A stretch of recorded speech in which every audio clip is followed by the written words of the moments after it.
বিসমিল্লাহির রহমানির রহিম।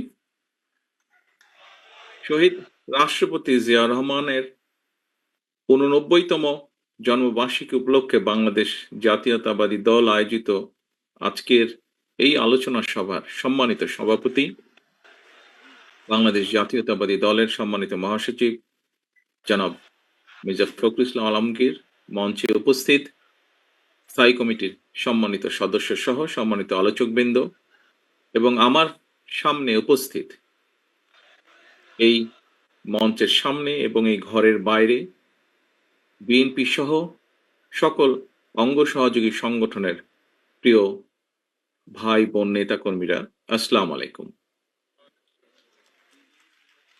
আমি আসলে বক্তব্য রাখার জন্য প্রস্তুত ছিলাম না, কারণ আমার যতটুকু মনে আছে গতকাল যখন অনুষ্ঠানটা নিয়ে আমরা আলোচনা করেছি, বক্তব্যের কারা বক্তব্য রাখবেন, আলোচনা করবেন, সেখানে মোটামুটিভাবে একটি সিদ্ধান্ত ছিল যে আমি নেতৃবৃন্দ যারা আছেন, শহীদ জিয়া, দেশনেত্রী খালেদা জিয়ার সাথে যারা কাজ করেছেন, কাছে থেকে দেখেছেন, ওনারা ওনাদের মূল্যবান পরামর্শ বা বক্তব্য রাখবেন। আ কিছুক্ষণ আগে আমাকে জানানো হলো যে আমাকে ২ টি কথা বলতে হবে। আমি মানসিকভাবে ঠিক প্রস্তুত ছিলাম না। আ প্রিয় নেতৃবৃন্দ, প্রিয় সহকর্মীবৃন্দ, আমরা আজকে এখানে আলোচনা করেছি শহীদ জিয়া যখন বিভিন্ন সময় আমাদের মুক্তিযুদ্ধ থেকে শুরু করে, মুক্তিযুদ্ধে তার ভূমিকা থেকে শুরু করে, যখন দেশ পরিচালনার দায়িত্ব উনি পেয়েছেন, এই পুরা সময়টা আমরা আলোচনা করেছি। কিভাবে মুক্তিযুদ্ধকে সংগঠিত করার চেষ্টা করেছেন, কিভাবে নিজে উপস্থিত থেকে মেজর হাফিজ সাহেবের কাছে আমরা শুনেছি, নিজে উপস্থিত থেকে অস্ত্র হাতে যুদ্ধ করেছেন যুদ্ধের ময়দানে।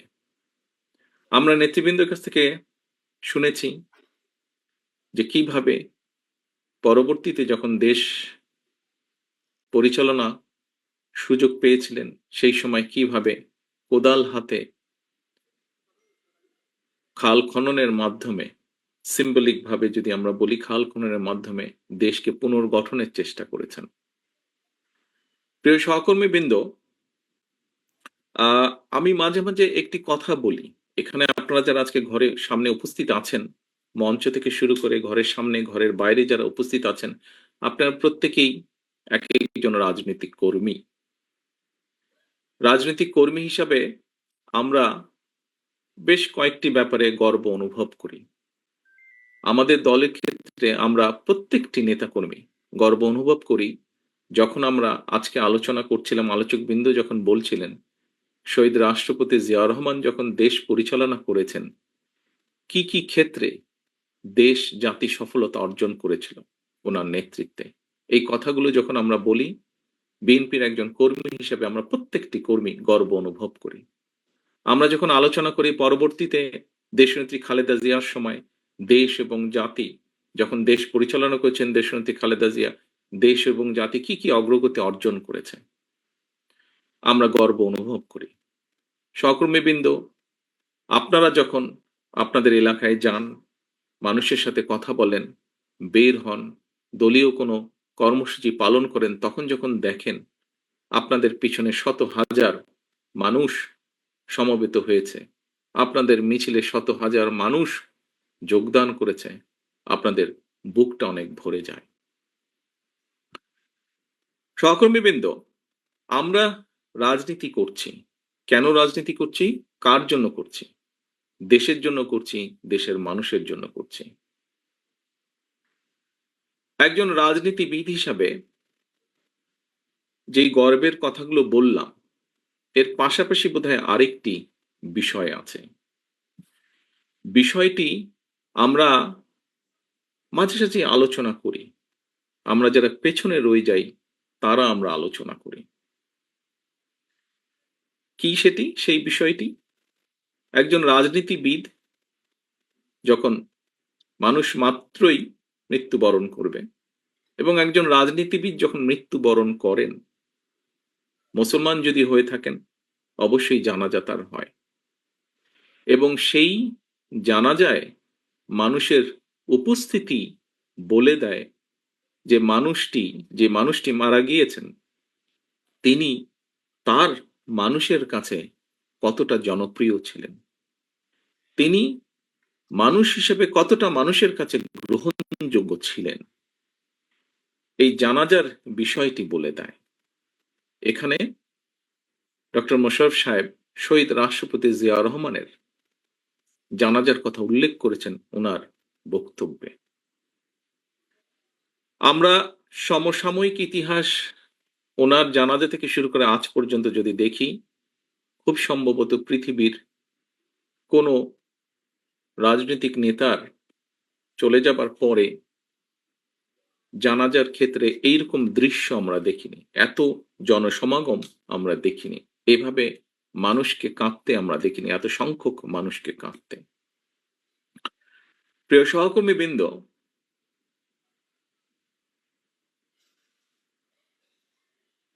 আমার মনে হয় যে আমাদের প্রত্যেকে মানুষ এখানে যারা আজকে আমরা উপস্থিত আছি, প্রত্যেকে আমাদেরকে একদিন চলে যেতে হবে। স্বাভাবিকভাবেই মৃত্যুর পরে জানাজা, মুসলমান হলে জানাজা, অন্য ধর্ম হলে সেই ধর্ম অনুযায়ী যেই অনুষ্ঠানটি হয় সেই অনুষ্ঠানটি হবে। কার্ডটি কত বড় হবে সেটি আমরা জানবো না, অর্থাৎ যে মানুষটি মারা যাচ্ছে, কিন্তু যারা বেঁচে থাকবে তারা দেখতে পাবে। সহকর্মীবৃন্দ, শহীদ রাষ্ট্রপতি জিয়া রহমানের কর্মী হিসাবে আমাদের প্রত্যেকের বোধহয় নিজের মনের ভেতরে এইরকম একটা ইচ্ছা থাকা উচিত যে শহীদ রাষ্ট্রপতি জিয়া রহমান যেভাবে নিজেকে মানুষের কাছে গ্রহণযোগ্য করেছিলেন, যেভাবে মানুষের স্নেহ ভালোবাসা পেয়েছিলেন, সেই রকম কিছু একটা আমরা একজন রাজনৈতিক কর্মী হিসেবে, তার দলের রাজনৈতিক কর্মী হিসেবে আমরা আমাদের যার যার অবস্থান থেকে তার সর্বোচ্চটা যাতে আমরা পেতে পারি, এরকম একটি দৃঢ় সংকল্প আমি মনে করি বর্তমান প্রেক্ষাপটে নেওয়া উচিত। আমরা শহীদ রাষ্ট্রপতি জিয়া রহমানের সম্মানিত আলোচকবৃন্দ বিভিন্ন বিষয়ে আলোচনা করেছেন। সকল কিছু যদি আমরা পর্যালোচনা করি, তাহলে আমি মনে করি একজন রাজনৈতিক কর্মী হিসাবে, ওনার সন্তান হিসাবে এবং ওনার দলের একজন রাজনৈতিক কর্মী হিসাবে আমি তো আমার ক্ষেত্রে আমি সেই রকমই চাই।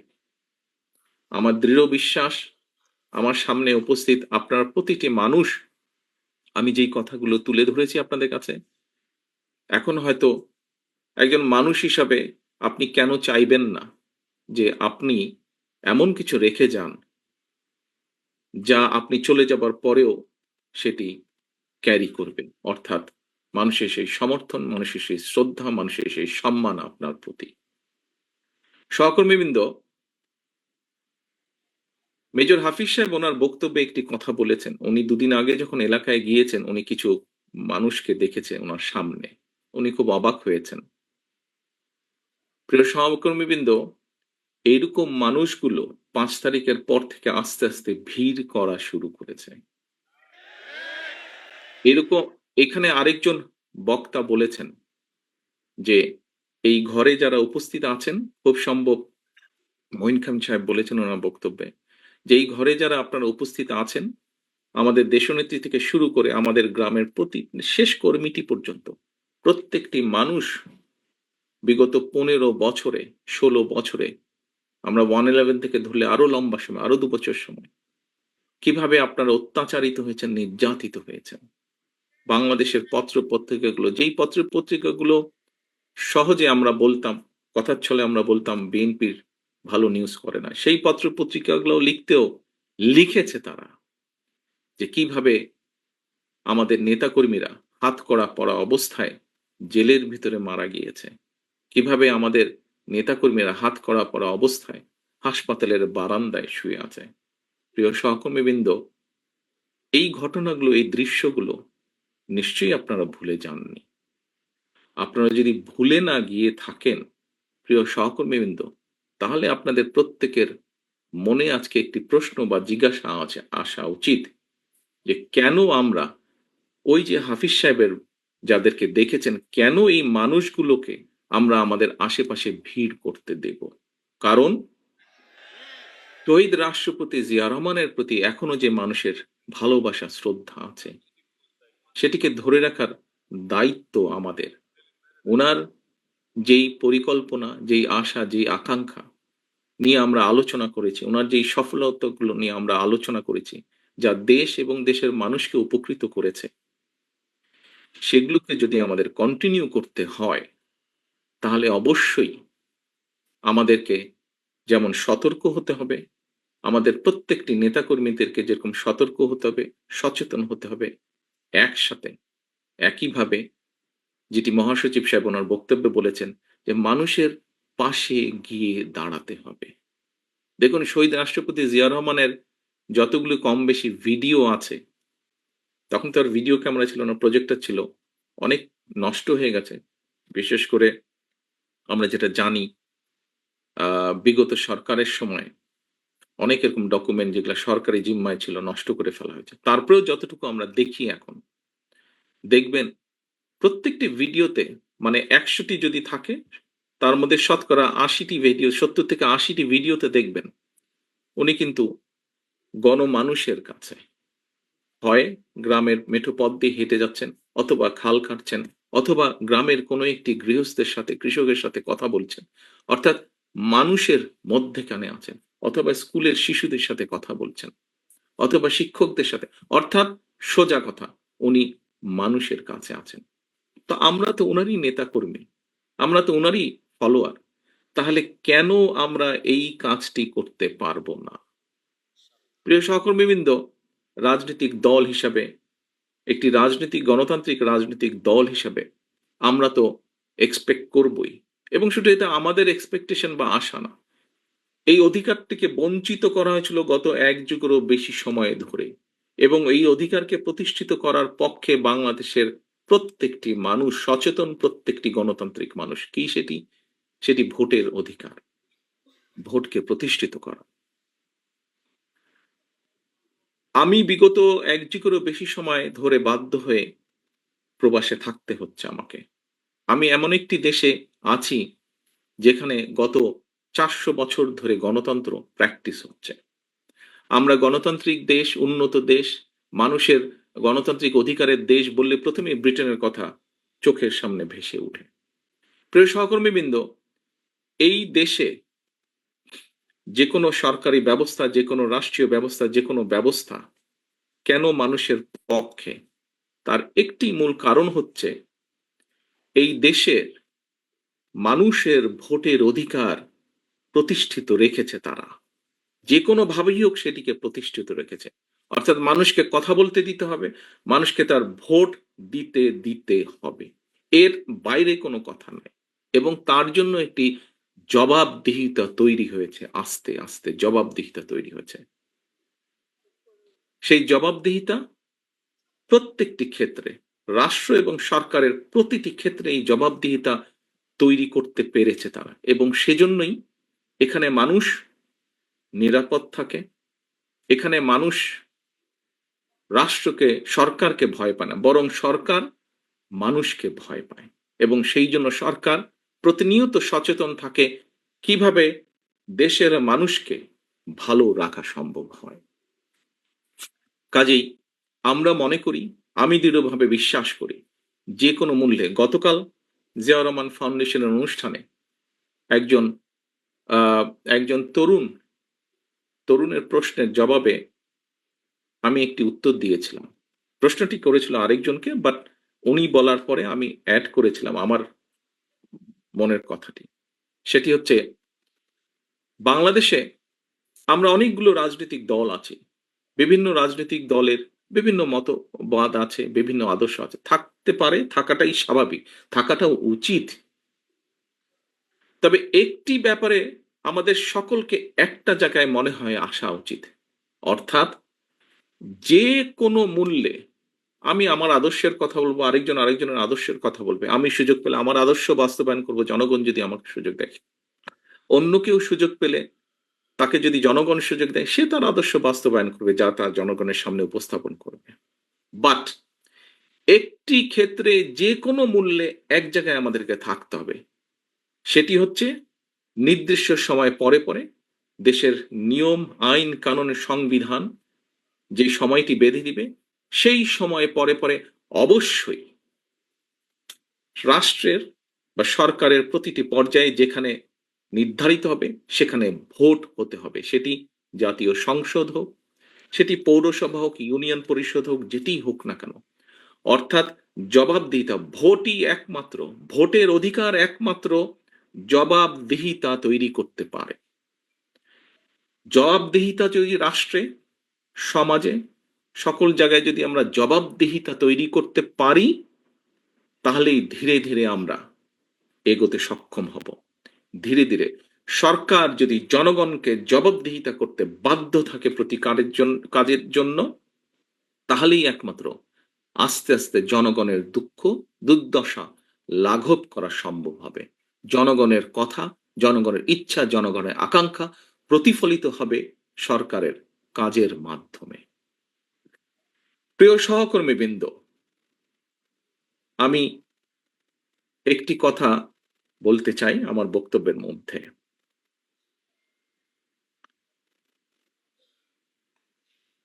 হাফিজ সাহেবের আবারও উদাহরণটি আমি টানতে চাই। ওই যে মোটরসাইকেল বহর, আপনারা বিগত 16-17 বছর অনেকভাবে নির্যাতিত হয়েছেন।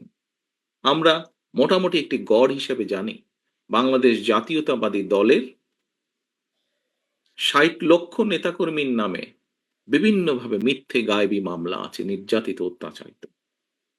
শুধুমাত্র জুলাই আগস্ট মাসে যে আন্দোলন, জনগণের যে আন্দোলন, সেখানে বাংলাদেশ জাতীয়তাবাদী দলেরই প্রায় ৫০০-র মতন নেতাকর্মী শহীদ হয়েছেন।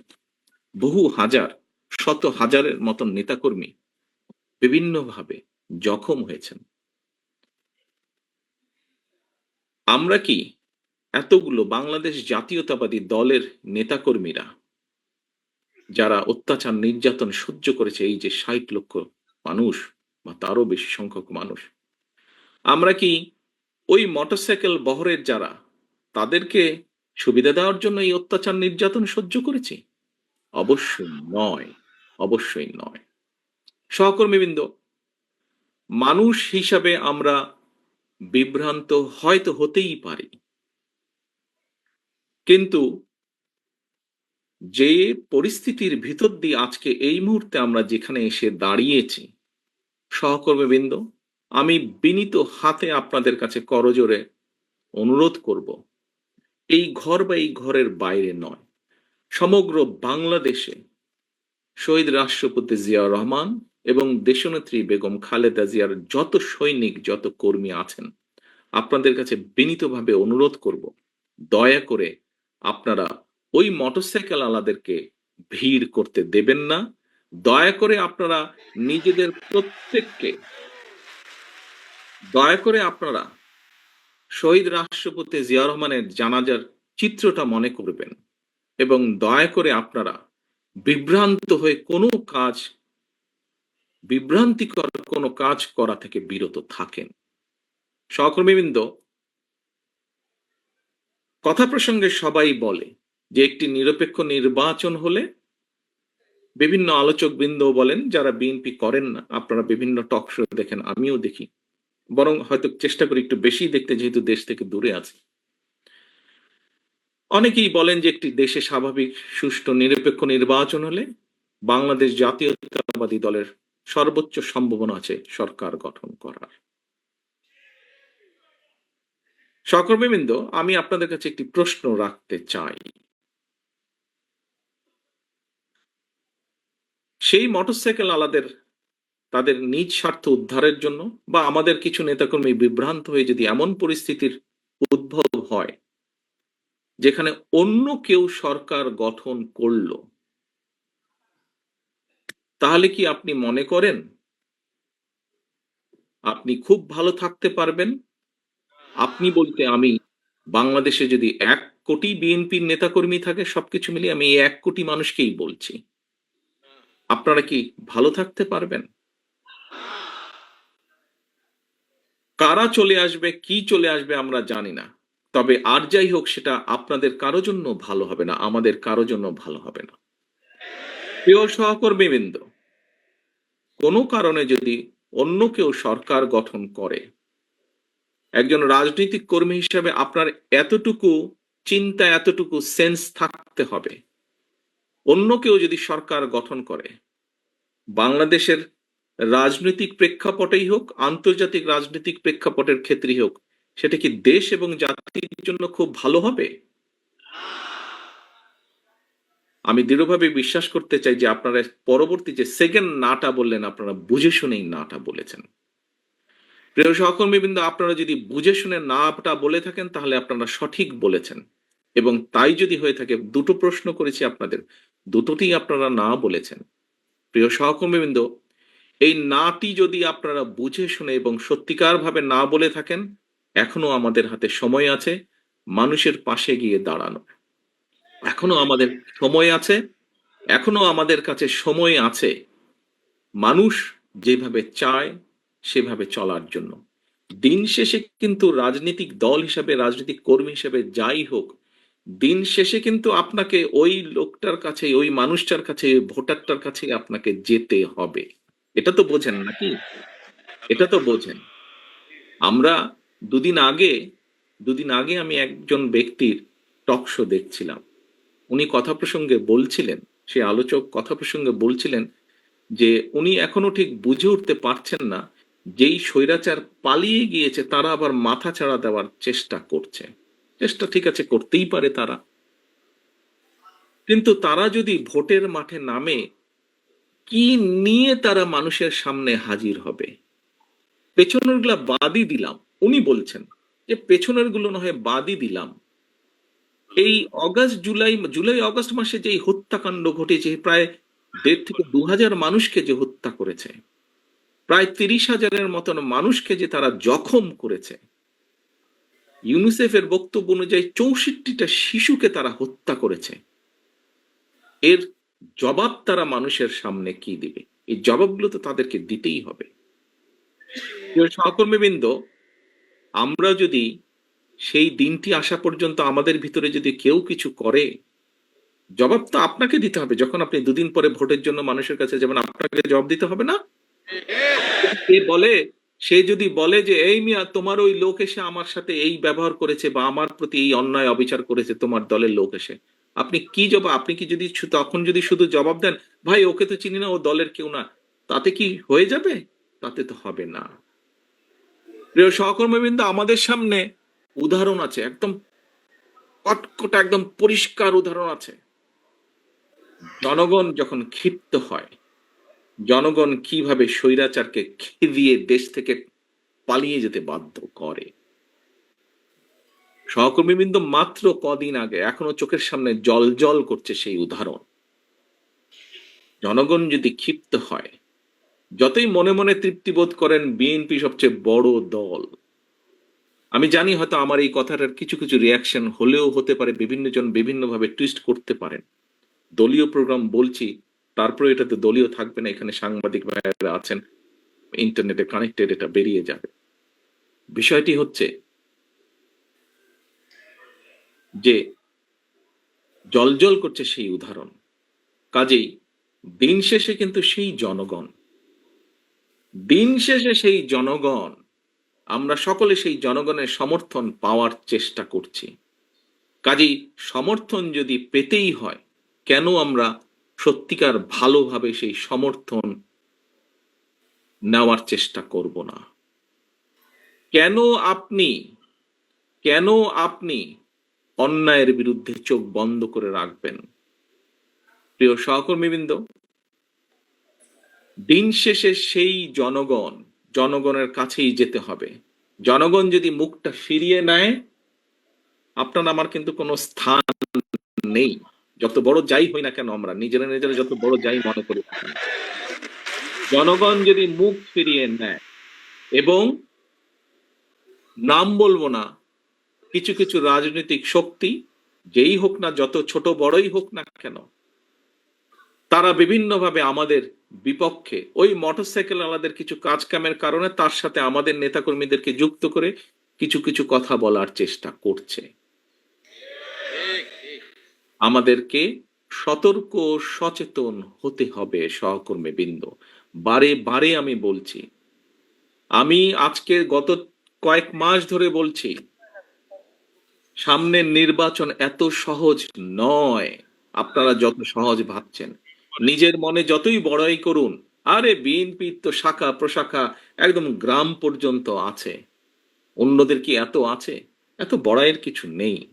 থাকতে পারে আপনার শাখা প্রশাখা, প্রিয় সহকর্মীবৃন্দ, আমাদের নেতাকর্মীরা তৈরি করেছে সেই শাখা প্রশাখা, গ্রাম পর্যন্ত দলকে নিয়ে গেছে, ওয়ার্ডে ওয়ার্ডে দলকে নিয়ে গেছে, কিন্তু তারপরেও জনগণ ম্যাটার্স। জনগণ ম্যাটার্স। সেই জনগণই হচ্ছে আমাদের শক্তি, জনগণই হচ্ছে আমাদের সমর্থন, জনগণই হচ্ছে শক্তি। জনগণ সাথে না থাকলে জনগণ 5ই আগস্ট দেখিয়ে দিয়েছে। কাজে আমরা যদি ভুল করি, জনগণ আবার কোনো একটা কিছু দেখিয়ে দিবে, তখন কিন্তু পস্তাতে হবে, তখন কিন্তু হাপিত্তেশ করতে হবে। সহকর্মীবৃন্দ, এখনো সময় আছে। আসুন, আসুন, আসুন, আমরা জনগণের পাশে থাকি, জনগণের সাথে থাকি। যারা এমন কিছু করবে যা আপনাকে আমাকে ক্ষতিগ্রস্ত করবে, যা আমার দলকে ক্ষতিগ্রস্ত করবে, যা আমাদের দল ক্ষতিগ্রস্ত হবে, আমরা তার বিরুদ্ধে প্রতিবাদ গড়ে তুলব, তার বিরুদ্ধে প্রতিরোধ গড়ে তুলব। আজকে শহীদ জিয়ার 89তম জন্মবার্ষিকীতে যদি শহীদ জিয়াকে সত্যিকার ভাবে আমাদের স্মরণ করতে হয়, যদি শহীদ জিয়াকে সত্যিকার ভাবে সম্মান জানাতে হয়, আজকে দেশনেত্রী খালেদা জিয়া, ওনার জন্য আমরা দোয়া করছি সুস্থতার জন্য, কিন্তু দেশনেত্রী সবচাইতে খুশি হবেন, দোয়া তো আছেই, কিন্তু উনি যখন দেখবেন যে জনগণ সমর্থন দিয়েছে বিএনপির প্রতি, আমি তো মনে করি সবচাইতে বেশি খুশি উনি সেদিন হবেন। এবং দেশনেত্রী খালেদা জিয়ার সৈনিক হিসাবে আপনাদের উপরে সে দায়িত্ব বর্তায়। সহকর্মীবৃন্দ, আমরা কে ছোট নেতা, কে গ্রামের নেতা, কে ইউনিয়নের নেতা, কে বড় নেতা, কে বিভাগীয় নেতা, কে কেন্দ্রীয় নেতা, বিষয় এটি নয়। বিষয় একটি, আমাদের ঐক্যবদ্ধ থাকতে হবে, আমাদেরকে অন্যায়ের বিরুদ্ধে থাকতে হবে, আমাদেরকে অন্যায়ের বিরুদ্ধে প্রতিরোধ করতে হবে, আমাদেরকে এমন ভাবে দাঁড়াতে হবে যাতে জনগণ বোঝে যে আমরা তাদের সাথে আছি, জনগণ বোঝে আমরা তাদের পাশে আছি, জনগণ বোঝে যে জনগণ যেভাবে চায় আমরা সেভাবেই আছি, জনগণের প্রত্যাশা অনুযায়ী আমরা সেভাবেই তাদের পাশে আছি। সহকর্মীবৃন্দ, আজকে এই হোক আমাদের শপথ, শহীদ রাষ্ট্রপতি জিয়াউর রহমানের এই 89তম জন্মবার্ষিকীতে এই হোক আজকে আমাদের প্রতিজ্ঞা। সকলকে আন্তরিক ধন্যবাদ। আল্লাহ হাফেজ। বাংলাদেশ জিন্দাবাদ। বাংলাদেশ জাতীয়তাবাদী দল জিন্দাবাদ।